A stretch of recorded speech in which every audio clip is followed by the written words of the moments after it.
In life, you have to have patience. This is Autism Talks, by the way, you guys. So, what I mean is by patience is that sometimes you just have to be patient with yourself. Like, for example, I'll give you an example. I have a severely autistic brother named PJ. I've mentioned him so many times in this Autism Talks that I haven't actually met him, meaning like by visor camera yet. But he's um very loving and caring, even though he's severely autistic and doesn't understand. So not only I am not the only child, but I do have a brother, like I said before, and with my brother PJ, when you have a severely autistic sibling or anything, or with any kind of thing that you got to be patient with that. And my mum has learned to be patient with PJ, and so have I. Only because, like, when someone is very severely autistic, I don't know if you guys have any siblings or anything, but when they have something very, very severely different to you, you have to be patient with them. Like, my brother repeats every single word, and my mum just says, yes, PJ, all right, PJ. Sometimes he can be annoying, but he can't help it, so I can't really blame him for that. But like I said, I've been patient with him ever since forever, technically, since he came to this earth. And, my mum says, I don't know how you are. My mum says, I think my mum says to me, I don't know how you're patient. You are so patient. And I guess I guess I get that patience from my mum as well, because she's patient with PJ as well. So that's a bit of an example. But sometimes I don't have a temper, but I do get frustrated and a bit annoyed. Sometimes, it only happens sometimes when something like really rattles me up. That only happens sometimes. And,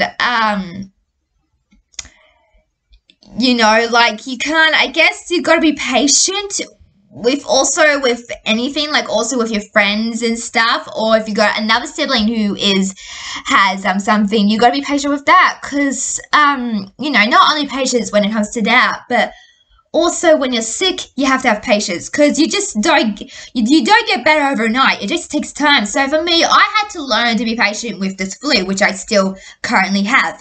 So it's taken time and steps to process, but I am a lot better than what I was before. So I guess that's a good plus, I guess. But you gotta be patient with that. And when I was starting to get better, my brain was like, come on, let's do this. Like, hold on. Just take your time, just be patient. I have been sick with the flu. I just gotta take my time. So when it comes to patience, you just gotta have it, whether it's with your sibling or whether with yourself. And I learned to be patient with myself and my worries and my stress. I used to be like frustrated with it, and I'm still kind of am, not a lot, but I guess over the years I had to have patience with my worries and stuff, and I had to have patience with myself as well.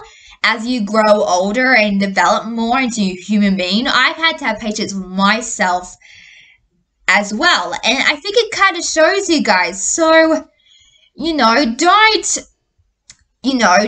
like, do anything drastic. And what I mean by that is sometimes people, don't have the patience. See, my dad doesn't really have patience with PJ either. And he just,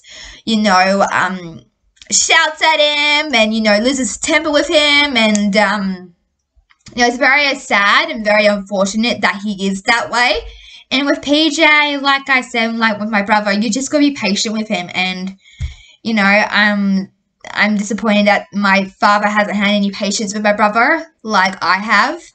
And, it's always been that way. It hasn't been like a run-off gag. It's always been that way. So, yeah, it's very sad that people don't have a lot of patience in this world. Like, a while ago, I was out with my mum, and there was this lady in the wheelchair, and I was holding the door for her. And, she's going so slow, and I wasn't, like, pacing, like, hurry up. I didn't say that. So I was just waiting there patiently, and I said to my mum, I know I'm supposed to be patient with these people, but, man, she took she was an older lady. She took a little bit of time, but that I didn't like lash out or be frustrated because I wasn't raised that way. I was raised to be a patient, good-hearted, kind-hearted soul girl. And if you're not patient with anything, then you're just rushing your expectations. And you also, when it comes to friends, you gotta be patient. I've learned to be patient with my friends as well, and what their vocabulary is, because sometimes they don't spell or speak. So I've been patient with that as well. I've always been patient with my friends, but I haven't been patient with myself. Like, I've always been patient with my brother, but I haven't been patient with myself. So lesson learned, if you're not patient, you're just going to rush things, and you can't just say to someone, oh, stop doing that. You can't do that. It doesn't work like that. If you do that to someone who doesn't understand and is verbally severely autistic or anything, then that's just rude, and you've got to be patient in life with anything. Like, if you go, well, traffic doesn't really count because, we all suck being in the traffic jam, am I right? So, yeah, you just got to be patient in life when it comes to those people, when it comes to special needs people, you have to be patient. It's just the thing. You just got to be patient with that. And I'm sorry if you're so short-tempered, and I'm sorry if you get frustrated, but that's just life. You got to be patient with those people. And if you're like, if people are being stupid to you, then go off the nut on it. But I'm talking about like severely autistic people who don't understand and don't have the vocabulary to do so. And look, I know it's hard to be patient with people like that, but you just got to. Like, I've been patient for my brother for years. Years, I tell you, years. And although he can be annoying and frustrating at times, it's not his fault. He just can't help it. So you need to have patience when it comes to those people. Okay, so that's all I got time for, guys. Make sure you like this, guys. See you guys very soon. Bye.